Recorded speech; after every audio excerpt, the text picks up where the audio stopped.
This is Concepts, where two pretentious sirs quibble over ideas that explain today's world. Phil Shea and Steve Rose.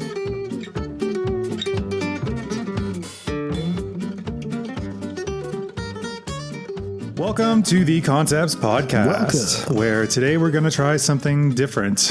And what is that? Steve is going to be teaching me this time, so instead of me having notes in front of me and working through them and constantly having to get back on track, I get to be the one led by the nose down this garden path. So, Steve, what are we talking about today? Well, I thought it'd be interesting to talk about cognitive distortions today. All right, and what would those be?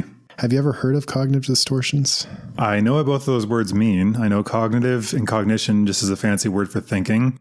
And distortion obviously means it's not accurate. It's not as it should be. Yeah. So I'm guessing distorted thinking, basically, not thinking clearly. Exactly it. And so this is a super important concept in therapy. And I guess you can see why I chose the topic, because it's something I'm highly familiar with. Doing every day. Yeah. Yeah. And it's one of those things that I find when you hear about them, they can lead to a lot of insight into your own behaviors and thought processes, and just simply knowing about them gives you insight and gives you the ability to look at maybe different ways of doing things to get more of what you want and less of what you don't want. So what it sounds like you're saying is that knowing is half the battle. Exactly. And that's the importance of insight in therapy. Insight is really half the battle. Well, that clearly does have a lot to do with the podcast so far, because from the feedback we've gotten on the first couple episodes, it seems like just knowing about fixed mindsets and hedgehogs and all that has been beneficial for the listeners to examine their own lives. Yeah. And we don't necessarily you don't have to go into intensive therapy to actually have productive, practical takeaways. Just learning about this stuff, you'll start to see it popping up. Now, if you are starting to see it and you're still unable to rein it in and change behaviors, then I guess it might be worth looking into some kind of therapeutic relationship. But hopefully our goal here is just to start that process, maybe plant a seed, get some insight and some practical takeaways. One thing I wanted to touch on, just that you mentioned, you said therapeutic relationships. I wanted to clarify that I'm pretty sure it's bad practice to use personal relationships as a counselor a lot of time. You should probably find somebody that you don't have a relationship with if you're going to look for a counselor. Thank you for bringing that up, because I use that as a clinical term to mean a high quality relationship with a counselor. It's an actual commonly used term in the counseling field. But yes, therapeutic relationship does not mean to depend on a friend, a spouse, or a son or daughter or something. Yeah. In which they can be supportive. They can provide a lot of initial support, but often they're too close to the situation to really dig into some of these things that we're going to talk about today. Right. And I think maybe, as is often the case in the psych profession, that a lot of these clinical terms get changed because they end up becoming insults. And what I was just thinking was, instead of saying a therapeutic relationship, I considered saying seek professional help. But that has actually become kind of like a slinging mud phrase these days, where you need professional help. Yeah, you're crazy. Get out of here, basically. Yeah, I would never encourage that type of... Seek professional help. You're ill. As the professional help, yes.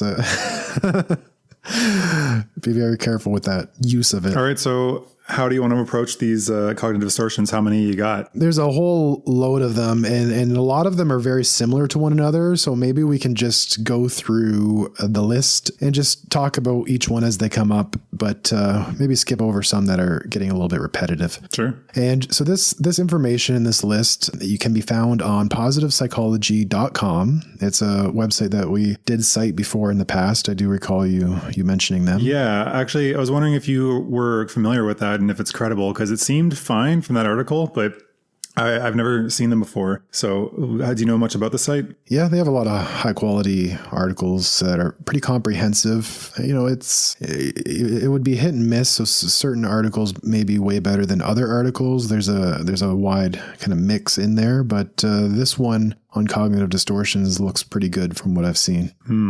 Also, I wanted to just point out that positive psychology is the specific discipline of finding ways to make people thrive And that's where the positive psychology came about, because in the past it was just about getting people to not be crazy or not be sick.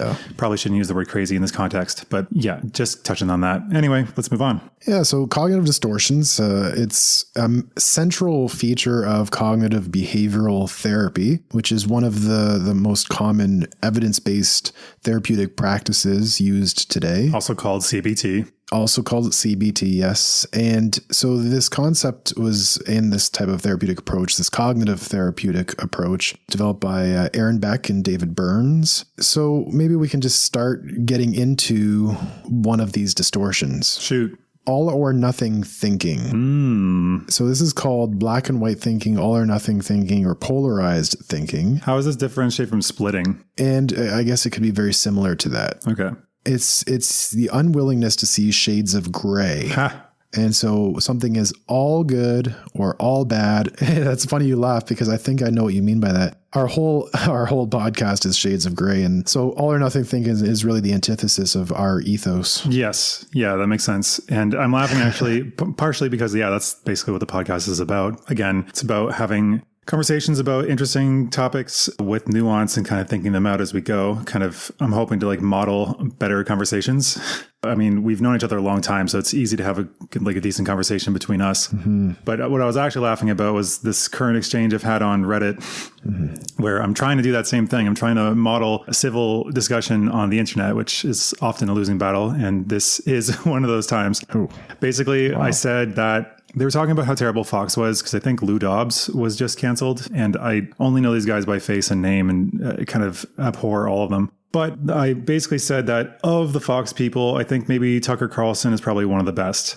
And that's not saying much. I even say that. And so then I said Tucker Carlson makes sense because he pointed out that the upper classes are dividing the lower classes and distracting them from class struggle by making us focus on more granular tactics that divide us. And he said that on Fox, and I was amazed that he said it. So I pointed this out to the guy online, and that guy basically said that if a thief is picking your pocket and telling you that stealing is wrong, then you've been had. It's just like pure ad hominem, right? Like Tucker Carlson bad, Fox bad, therefore anything they say is bad. But even in that example, think about it. If a thief, but even if a thief is currently having his hand in my pocket and telling me that stealing is wrong, that doesn't mean that stealing is suddenly right, because a thief cannot be right. The thief is currently correct in his statement that yes, stealing is wrong, but he's just ignoring that. A thief is not always bad. No, the fact alone has to be brought down, not the person. They might have a motivated interest, and you can argue that. That's fine. That doesn't change the truth of what they're saying. Yes, stealing is wrong. Thief said it. So by this definition, I guess, because a thief said it while doing it, then it must not be a truth. He may not be saying it genuinely, but he's still correct. Oh, yes, that's so true. Because despite him doing it, because hypocrisy doesn't make the person wrong. I was taking it originally as thief equals bad, and then trying to argue the other side of the perspective of maybe this person has a starving child and they need just a few coins to buy something. I don't know. The thief with a golden heart. I mean, you can take that angle, but that's further down that I'm going. Right. It is further down. What ended up funny enough happening was he told me that I was the ideal viewer of Fox.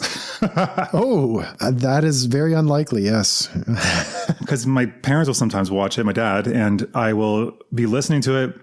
When I was stuck there during the pandemic, I would be listening to it in the background while doing something and just laugh out loud at the ridiculousness of the shit they say, like just pure logical fallacy and a lot of conjecture that they try to paint up as fact. But let's not get, that's enough said about Fox. Well, Fox and a lot of other news sources as well, not just Fox, are good examples of all or nothing thinking. For sure. Mainstream news, it really likes to be like, this person bad, this other person good. Very much, yeah. And it's just oversimplifying reality. So very common. Yeah. Like an evil person can accidentally do good sometimes, and a good person can accidentally do evil. And this is already painting a false dichotomy between good and bad people. And this is a very politically and socially relevant discussion. And it really highlights the nature of the concept. But for mental health, could you imagine how maybe this might be a relevant thing to look at as in terms of a distorted thought? Very much. I've had it shoved in my face in past relationships because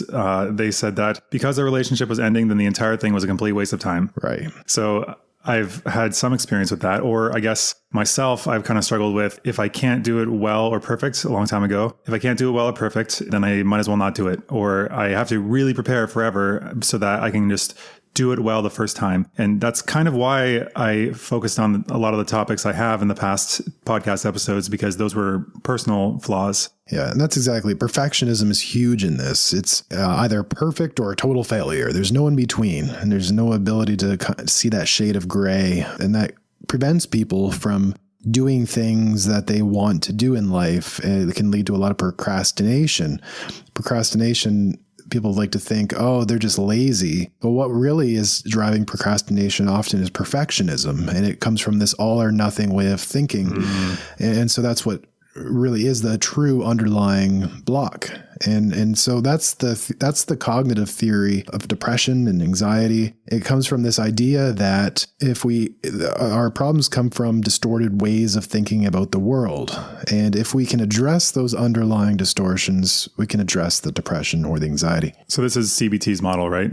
Yep. This is CBT's model. I was going to say I can relate with that, because I have to write every day, and I can find myself just putting it off because I don't know if it's because I'm afraid of it not being great, or if I'm afraid of maybe just I know I'm going to have to sit down and finish it, or once I get started, I know I won't be able to take a break for a while. I don't actually know what it is, but this seems to be relevant to that. Yeah. And if we were having a conversation about it, we would really pull it apart and really dig down into that situation and analyze what's going on there. And there are a bunch of therapeutic tools you can use for all of these things. And one of them being CBT thought records, for example, if you've ever heard of that. It's one way to document and journal these very specific situations so that you can reframe the way you're thinking about it and move forward with a more realistic attitude. Have you heard of the thought records? I might have in passing. I've never actually been trained in or experienced CBT, but I've read about it. I think you write down, I'm assuming you write down the recurring thoughts you find yourself being caught in a number of times, particularly when you have issues. Is that correct?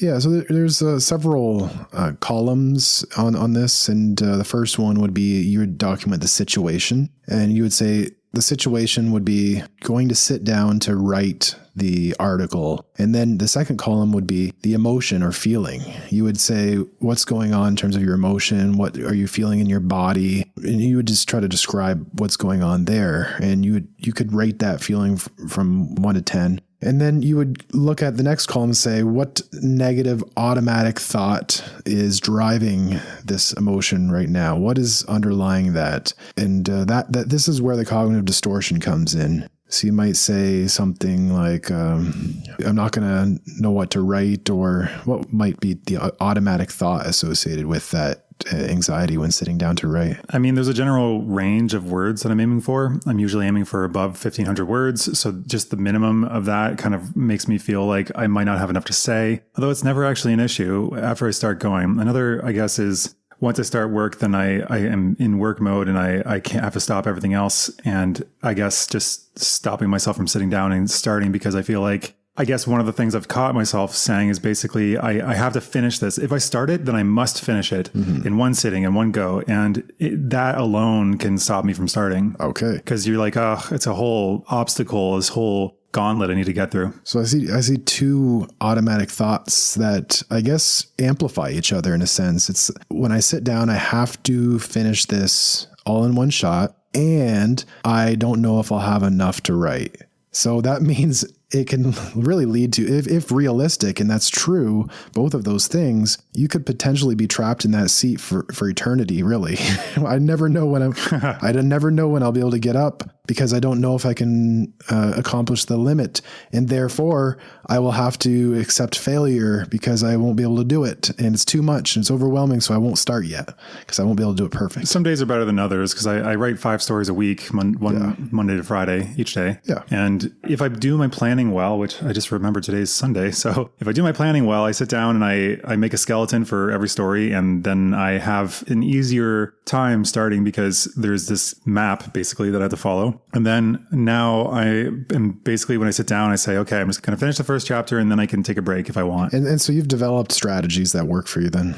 Yeah, because I find it's easy to get stuck in like, I have to do it all, because I do have to finish one each day. But by making these smaller bite-sized chunks, baby stepping. Once you pass the barrier, once you pass the success point, which is usually quite low if you're doing baby steps, then you kind of often are free to stop at any point. And because you're free to stop at any point, you're like, well, let's see how far I can go before I really need to stop. And then you end up finishing the story. So I think for me specifically, it's a matter of tricking myself into starting. Yeah. So you've really developed some highly specific strategies around this to really mitigate the chances of that automatic thought taking hold. And now let's say if somebody didn't have all that figured out right now, and they really came to that place of, I'm not good enough. I'm not able to do this. I can't do this. I'm useless. And they started spiraling into those types of thoughts. And it really becomes personal now. It's about me as an incompetent person. And this is very common. Universal. Yeah. So the next step the next step for this, to pop yourself out of this spiraling, let's say you don't have your strategies that you've already developed over time. The next step in this column would be evidence that supports this thought. So you would write down anything that's supporting, I won't have enough to say, and I will need to write this until I'm done. As you can probably already tell, there's not a lot of evidence that's supporting it, because in your own experience in the past, you've found you've often exceeded the limit.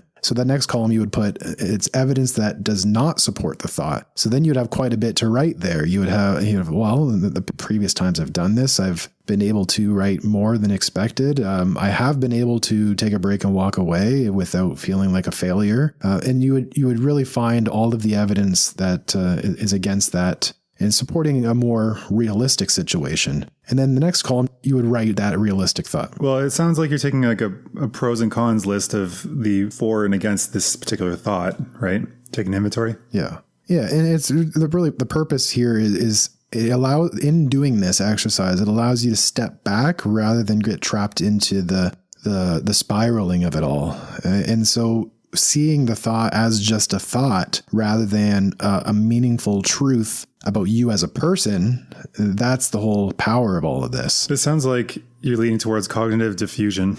That's exactly it. And so the research on why does this work, it's not exactly why you would think. You would think, oh, it works because you're a rational being who comes to the rational conclusion, and that's that. But a lot of psychology, as you know, shows that we are not driven by our reason, but by our emotions. And what this process of journaling the situation, the underlying emotion, the automatic thought, and the evidence for and against that, and then coming to the more realistic thought, allows you to step back out of that spiraling and to really choose how you want to move forward based on a more realistic picture of the situation.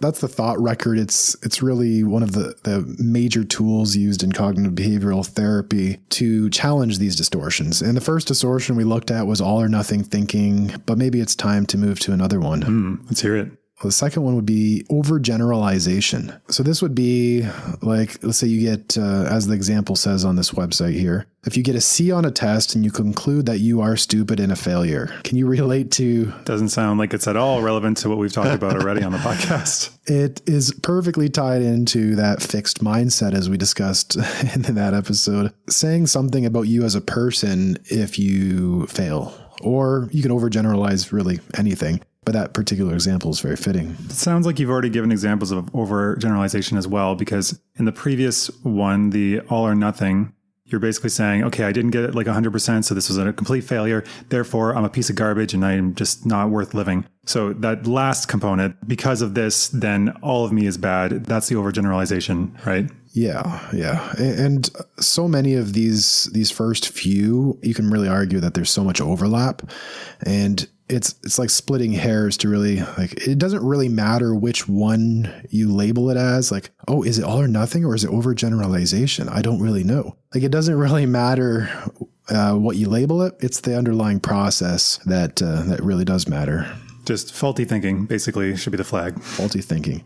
Or cognitive distortion, but that's the concept. More fancy words for the same thing. And so the next one, again, is fairly similar, but a little bit different. It's called a mental filter. Like overgeneralization, there could be a focus on a single negative piece of information that excludes all positive information in that situation. And I guess this relates to the concept of the RAS, or the reticular activation system in our brain, where we are primed to think of something negatively. And now we just see negativity everywhere we look. I'm going to catch you on that to elaborate, because the RAS is basically your system in your brain that filters out useless information and focuses on things that help with survival. Yeah. So success, sex, avoiding death, just general threats and general benefits in the environment, because we pay attention to everything. It's just overwhelming.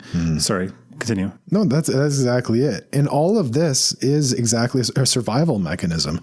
So our mental filter to focus on negative stimuli is actually a very useful survival mechanism developed over our evolution to avoid predators, or avoid becoming prey, and say, like, look, there's a venomous spider, you should run. So we develop fears of things that could potentially kill us, and it's very easy to get killed in human history. I'm seeing this lead towards selfish gene theory, which is our genes don't care if we're happy. Our genes just care if we're able to continue the genetic line. Yes. And so we would definitely focus on things that would help for survival, but might actually make us miserable. And that's exactly it. And having self-compassion when these situations come up in a way that it's not you that's bad for engaging these processes, it's what our brains do. And to really be able to step back and say, this is just how our brains work. This is how everyone's brain works to some degree. And is it useful right now? It's just faulty legacy programming. Yeah. And to be able to step back from this programming and say, oh, I'm noticing a lot of threats right now. Oh, that's my brain trying to protect me. Oh, thank you, brain, for trying to protect me. But that's not helping me right now. So I'm just going to go focus on this over here. And that's a little conversation. It's very act. Yeah, that's actually a useful way of talking to the brain. So the thought record is one tool, but what I just said right there is kind of more of an acceptance and commitment therapy approach, which builds on this cognitive behavioral therapy. And it's more about allowing it to be and focusing elsewhere. Focusing elsewhere? Which are we talking about? We're allowing the thought to be and not resisting it, you mean? Yeah. And so I find a very helpful one for this mental filter is what I just said, thanking your mind. You wouldn't really want to necessarily think to do it, like thanking your mind for telling you everything's bad. Like, when you're in everything's bad and I'm a failure because I got a C on this test and I'm only going to focus on the negative now and this person cut me off. When you're focused on all of that, you're not necessarily in a space to step back and thank your mind. But so this kind of a counterintuitive approach is that when you recognize or have the insight of what's happening right now, you can choose to think differently. And what that looks like is not resisting it and say, okay, focus on positive, only focus on the positive and neglect the negative, because that doesn't work. You try to focus just on the positive, it'll get you stuck even more. So what this does is it kind of leans into it and it says, okay, thank you, mind, for trying to protect me right now. I recognize this evolutionary temptation to focus on negative things. And you know what? Right now, I just need to focus on this other thing. So I'm going to redirect my focus to that. Yeah. That makes me, I've had a few thoughts as I was listening to you there. Yeah. What are you thinking? One is the idea that what you resist persists. Yes. When it comes to emotions. I don't like this, so I'm going to push it away. But then because you keep pushing it away, you're inevitably going to be focusing on that thing because you're constantly having to check back. Does it exist? Does it exist? And it'll continue to feed that thought and keep it there. Yeah. And it also never gets to really fully express itself because you're always trying to shove it away like an unwanted child. Yeah. So the goal of a thought record, I think people misinterpret it when they get handed a thought record in their therapeutic approach. They think this is like the big eraser for my thoughts. If only I can use this, I will no longer think the negative things and I will be positive all the time. And that's not a helpful way to approach these tools. Well, no, nothing is a cure-all. And as well, we shouldn't aim to be happy at all times. Exactly. And in that this tool is something that'll help you step back, not something that will turn you into a perfectly rational being all the time. I'd like to talk a little bit about mindfulness at the moment, because that was the other thing that came to mind.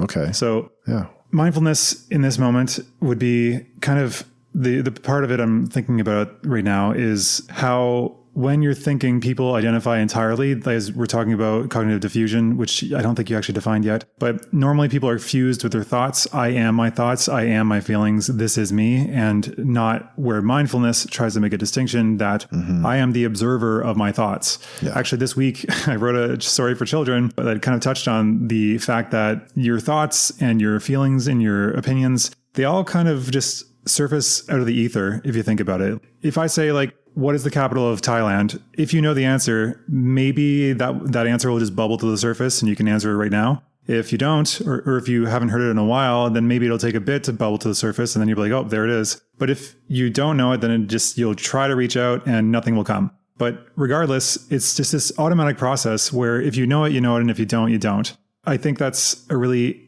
interesting facet of how memory works, but that's kind of off the point. Well, it's a letting go process, is it not? Somewhat. Observing it like a TV screen or like a bunch of other metaphors that ACT has, where something appears in the screen and you can view it and look at it and evaluate it if you so choose, but it's still there, but it is not the TV. The picture on the screen is not the TV. The TV is still a separate thing, which would be the thought in the mind, right? I'm telling you stuff that I'm sure you've already taught me. Yeah. So these are different tools, I guess. And mindfulness is the big piece of this. And especially in mindfulness-based CBT or ACT, acceptance commitment therapy, as well as DBT, which we talked about last time, dialectical behavioral therapy. There's a lot of mindfulness skills that are huge in all of this. Yeah. So maybe we can jump to the next ones. And I say the word jump because it's jumping to conclusions. There's two ways we can jump to conclusions in terms of cognitive distortions. It's mind reading and fortune telling. Oof, very familiar with those. Mind reading is you try to predict what somebody else is thinking, or you believe you know what somebody else is thinking based on like they did a smirk and you're like, oh, they disrespected me. They're laughing at me. Yeah. They mock me. Yeah. And the fortune telling is like jumping to conclusion of, because my one relationship failed, all of them will fail, and I'm doomed to be miserable. So any thoughts that come to mind? But I could see these, I mean, the way you're painting them is that they're purely negative, but I could see these things being actually functional and enabling beliefs. How so? In a way, if you flip them, like, I have been successful, so I will continue to be successful. And so you'll continue to try stuff. Oh, yeah. And I think that's an interesting way to look at it. But you're not jumping to the conclusion that you're going to be successful. Well, you could, I guess. That's fortune telling, the one I was going with. Yeah. Or a woman gives you a look and you say, she's into me. And so you go and talk to her. So having unrealistic confidence actually can be beneficial. I guess, yeah, I've never thought of it that way. That's interesting. Though I guess unrealistic confidence, the problem with that is it often, when it's not based on anything, if once it gets challenged and they like poke and prod at it, they see it's just a facade and the person often can lash out because they feel good, but they know when somebody starts challenging it, they seek for the supports that hold up their self-concepts that they're so valuable, and they end up coming up empty. And it's really a fixed mindset too, if you think about it, because if you're going to jump to the conclusion that I've been successful, I'm always going to be, and then you fail, and then you fall into catastrophizing and taking it personally, and now you're back into another cognitive distortion. Yeah. So it seems like even if it is at one point positive, it could easily turn self-destructive. Yeah. I'm glad we walked that through because it's very interesting. It fits with like Homer Simpson or like, I guess, a lot of 90s era media where they're on top of the world and then they have like a bad project or they lose their job or something. And then they spiral off into alcoholism and whatever else. Yeah. And that very well goes into the next cognitive distortion, which is catastrophizing. And that's kind of how you just used that word a minute ago. And that would be the danger of fortune. Did I say that? No, I said it. I said it's one of the risks of having a fixed mindset of jumping to the conclusion that you're always going to be successful. Because if you're not, and you don't have that growth mindset, you can fall into another cognitive distortion, which is to catastrophize. And what that means is it's just making a mountain out of a molehill, or things being all terrible and you can never recover. And it's like magnifying the situation in your mind. Tying it back to the fixed mindset, I think it would be summed up in the phrase, maybe I've lost it. Maybe I've lost it. Whatever it is. Maybe I never had it. Yeah. Whatever it is. Maybe But you hear people say these phrases, right? Yeah. I think I lost it. Oh no, my career is over. My one good idea was not successful. I lost my mojo and I can't get it back. Yeah, Austin Powers. Dated reference. Yeah, so catastrophizing, this is very similar to a lot of the things we were talking about before. It's focusing on the negative over all else, and then not only that, but amplifying it in your mind to be that everything's going to come crashing down, and you're kind of almost predicting the future. So in a sense, it's a form of fortune telling as well, in that you're predicting a catastrophized future where everything's bad. Kind of like the perfectionist students in high school, where they'd say, if I fail this test, and I'll get a bad score in this class, and then that'll stop me from getting into my college, and then my whole career is ruined. And maybe that's true. I honestly, looking back, all of those things don't really matter. So I would never think that that's true. Maybe, very unlikely, maybe because they failed this test, they ended up going and started doing drugs, had a baby, and then dropped out of all school. Possible. Unlikely. Remember we talked about, what's the last concept we talked about? I'm being reminded right now of that. Fortune telling? No, the last concept on the podcast was emergence. Yes. So this is reminding me of emergence now, in that the one thing leads to another, and you have a self-amplifying situation.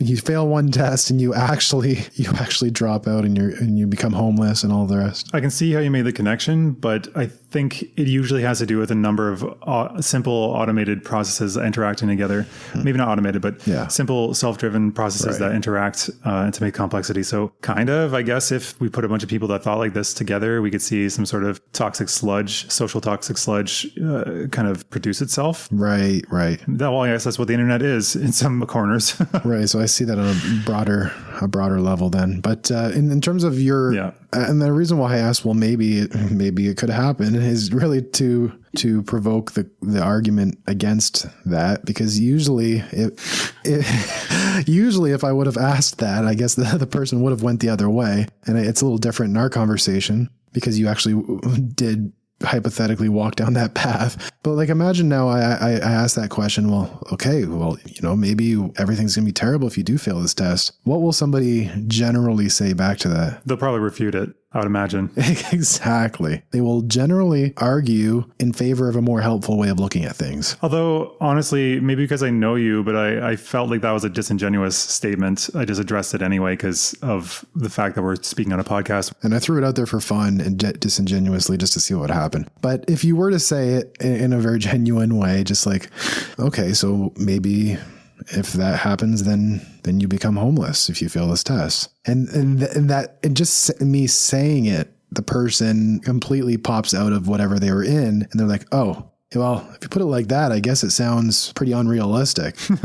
It does. It seems like an element of reverse psychology. It makes me think of Chris Voss's Getting to Know. Yeah, getting to know. So what am I doing? I'm not saying anything new. I'm literally just giving voice to that cognitive distortion. I'm putting a voice to it. So it's in their head. They're thinking it. They're not necessarily saying it. But when we really get down to that's what it is, and I say it in a very calm, matter-of-fact tone without catastrophizing in my tone, like, oh, well, no, maybe that's true. But if I can say it in a way that's like, okay, so you failed this test, and you know what? Maybe you're right. And they're like, no. Like that one video I sent you on Instagram where the guy's like, maybe I'm just born to die. And the other guy says, okay. Yeah. Just, okay. Yeah, sure. Maybe. I hear you. Yeah. And I think that's half the power. And it's not invalidating. It's not making fun of it. If you do it right, it normalizes what's going on or validates it. But that's the difficult part, though, is like selling it, because for many years, for the longest time, if I try to do like the Socratic method of what I'm currently able to do, but still sometimes fail, is asking them genuinely to explain. Because as you and I both think, Chris Voss, okay, just a background, he wrote a book called Never Split the Difference. He was an FBI negotiator for hostages and has a lot of insights into this sort of stuff. he says basically that if you're curious, you can't get offended. And so I have been trying to do that. And it's actually great because people often have very simplistic views of how the system works, how politics and the country work. And so if you just ask them genuinely try to understand, because maybe they do know something you don't know. And so I'm trying to really lean into that and be like, okay, so you think that our current financial system is going to collapse any day now and that we're headed for financial ruin. Please walk me through these steps. Like, how do we get from here to there? Yeah. I understand you think this is going to be a big thing. So like just one by one, let's let the dominoes fall and let's go through to where it's going to go. And so now taking that stance, I can get people to argue with themselves and unconvince themselves of the certainty they had. However, where I would falter in the past was that I wouldn't genuinely want to know. I was just asking them questions and it would often come off as condescension. Yeah. That's exactly it. It's not necessarily what you're saying, but how you're saying it as well. And you really have to suspend your belief here, and you can't have an agenda when you go into this. You have to legitimately be open to that other person's reality. And having your mind changed. Yeah. Yeah. You have to be very open to, well, maybe you're right. Let's look at that. And they immediately turn the other way and say, well, okay, maybe it's not the end of the world if I fail this test. I failed tests in the past and I did well in the next one. So what's the most helpful way I can move forward? And then you get some progress rather than spiraling, because the goal is not to let go of your attachment to success and doing well. It's to really hold on to those values, but letting go of the unhelpful thoughts that are blocking you from getting that, the baggage that you're carrying. Yeah. Yes. Sounds very useful. Are there any other ones you want to talk about, or do you want to give us a closing thought? There's a few more. They're all very similar, so I'm going to skip over a few. Let's look at control fallacies, because I always found them very interesting. There's two versions of the control fallacies. It's that you over-assume your level of control over a situation, or under-assume your level of control over the situation. The first one, you are doing too much, assuming you have control over things you do not. The opposite is you fall into victim mentality and you just don't do enough because you feel like you have no control over anything. Learned helplessness. Yeah. So these are distorted ways of thinking about your level of control over a situation. Anything come to mind? I guess it made me think about how responsibility is a basic tenet of Stoicism, and how, generally speaking, even if something was completely out of your control and you're a complete victim and maybe it would have happened regardless, you can still take some level of responsibility and say, okay, what could have helped this in the past? What could I have done that might have made this damage less? How can I use this to move forward? And what can I do from now on to prevent something like that going wrong in the way that it did? And even if it wasn't your fault, this is, again, regardless of blame, you still have to function and deal with your life. So I think taking some responsibility would be helpful, but I just wonder how to straddle that line from the fallacy of being helpless, because then you think, oh, there's nothing I could have done. Absolutely nothing. And the other being that I could have completely stopped this and protected everybody and nobody would have got hurt at all. But both of those are unrealistic. So how would you walk that line? Well, it would be similar to what I said before of walking openly into the situation with the person. And I'm talking about how I would walk the line in a counseling scenario. Yeah. I'm talking about individuals by themselves, though. About whether or not you actually have control over the situation? Yeah, like you would help them walk through this, but given that you are not going to be counseling any of them, probably at that moment, how can they best protect themselves from this? So how can they hypothesis test whether they're falling into this control fallacy? Well, the first step is to ask yourself, am I falling into a control fallacy? And you don't need to actually use that word if you forget what the word is. But it's the insight of knowing that maybe you're falling into a distortion right now. And that's the first step, because if you don't know, there's no taking the step back. You can't take a step back from something that you don't know is happening. This inventory you mentioned earlier, would that also apply for this, for all cognitive distortions? Exactly, it would. And so the thought record could be one tool. If you know about the thought record, you could type into Google CBT thought record and you'll find a ton of them. You could print them out and keep them in your pocket or notebook or whatever. I'm sure there's even an app for it. There's probably even an app for it, I bet. Tons of them probably. So first, if you have that insight and you say, okay, this is one of those situations happening right now, that's the question you'd ask yourself. Is this one of those situations like I've had in the past where I'm falling into that trap, the falling into the cognitive distortion? And then once you do that, you can use something like the thought record to describe the situation and describe what is going on right now in terms of your underlying emotions And then you would go into what is the automatic thought here? And that's the distortion. So you would ask yourself, okay, maybe what I'm thinking right now automatically is I need to fix that other person.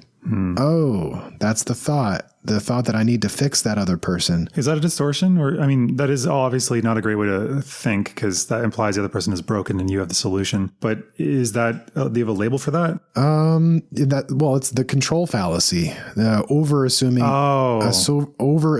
your level of control in a situation. So let's say you're over assuming that you are capable to fix someone who has deep issues that are far beyond your capacity. And it requires, let's say, like a team of professionals, maybe medical support, psychological support. And now you're taking it upon yourself to do something that's beyond your control. But you have the control fallacy of, I can control this. Good old savior complex. Yeah.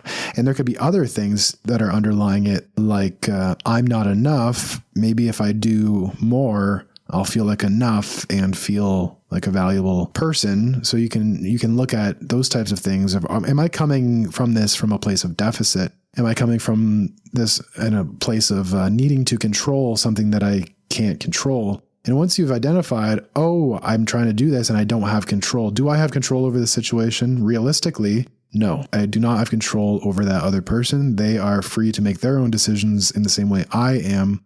What is the evidence for and against my ability to do this? And then you would come to the alternate, more realistic thought of this person has the freedom to make their choice and I can do this realistic action that is supportive and letting go of having to fix everything. So it's coming to a more realistic place after you've kind of stepped back, walked through all these steps and let go of the fallacy and really decided to move forward in the most productive way. Right. What thought that comes to mind is the practical approach to when people start complaining that I've come up with, a kind of step by step. What's that? First, they'll say, this problem sucks. And so then you can ask them, are you complaining because you just want to get it off your chest? Or are you looking for some input for how to fix it? That is the number one question I ask myself every time I take a crisis call. Yes. So that's the first step. The second step, even if the person says, okay, supposing they say, I want some input. What I always find frustrating is people giving me usually they don't ask that first question. They just jump into trying to fix, but they often jump to the very most obvious basic things. And I catch myself doing the same thing. But really, if you think about it, the underlying communicated message you're saying is, you're kind of stupid, aren't you? You probably didn't do these really basic things.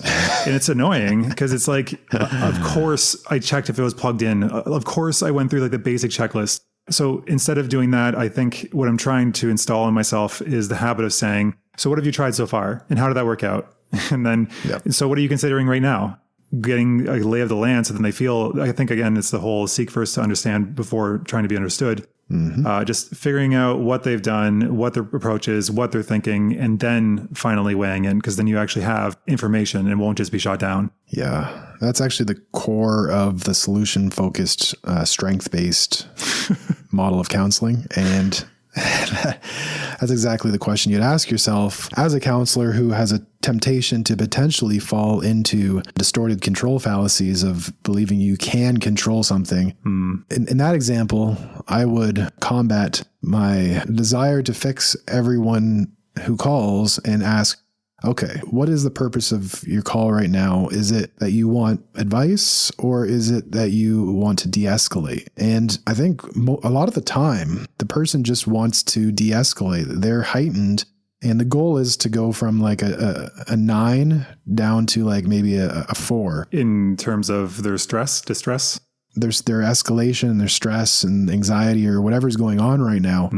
And so that's what I ask right in the beginning of the conversation is, how can I be of most support to you right now? And not assuming that they want advice right away, because maybe they don't. And generally, really every time that I've seen, they already have the answers. They know what they need to do, that they know their own strengths. They know the specific things. Good. This is where I wanted to finish this on, with you talking about them being the experts of their own lives. People are the experts of their own lives, and you just have to pull it out of them because they already know and collaborate with them on that. Yes. Actually, that is another thing I was thinking about. I said I wanted to talk about something at the beginning of this, and we just didn't. Yep. The thing was... Now we'll talk about the end. Well, it's actually perfectly related, because the way memory works sometimes, the way the mind works is we know a lot of stuff that we don't consciously know. It's buried somewhere in there. And I've noticed that I've been doing Pilates exercises, just the very basics, the 100s, if you're familiar. And I realized my friend at the beginning of the pandemic, she was teaching me Pilates stuff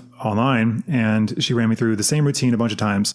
Now I forget most of that, and I forget a lot of the little pointers. And so I started doing it just as much as I could remember. But then I realized that the more I did it, the more I uncovered more knowledge about that topic that she had taught me before, but I had already forgotten. And it's really weird because I always knew it. Mm-hmm. Nobody told me any extra information. It's been a kind of relatively closed system on that. And yet I keep uncovering more and more information. And so I guess that might be the most practical way to help somebody get through these things, because they actually have the answers. It's just that maybe they need somebody to help them excavate their ruins of their mind. That's exactly it. And so this list of cognitive distortions, if you see someone struggling and you're maybe a new psychology grad or something that is armed with all of the knowledge of psychology, it might be tempting to simply go to that person and say, here's all the cognitive distortions. You're doing that one. Don't do it. Stop. And here's a way to fix it. Do the thought record. This is actually the cure. It'll get rid of it. So it's very tempting to go that route, but it really doesn't work.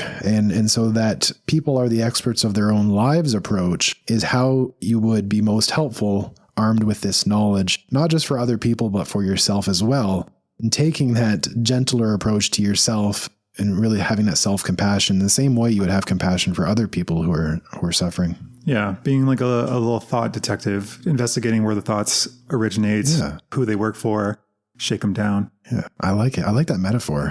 Yeah, thank you. Being curious about your own experience and not beating yourself up over it. At the beginning, I said the whole thing of this is to examine your life. And I was going to say the whole quote from Socrates was, the unexamined life is not worth living, which is taking it a bit extreme. But examining your life does make it a lot more worthwhile, because you can find the ways that are your sticking points and your pain points, and you can reduce them significantly by exploring them with an open mind. Is there anything else you want to add to this? Because I think that's probably a good place to close.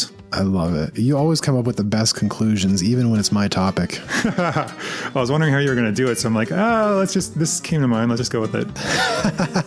Well, you did it. I like it. We'll end it there. Great. Well, thank you for listening to the podcast, and we hope to see you again next week. Take care.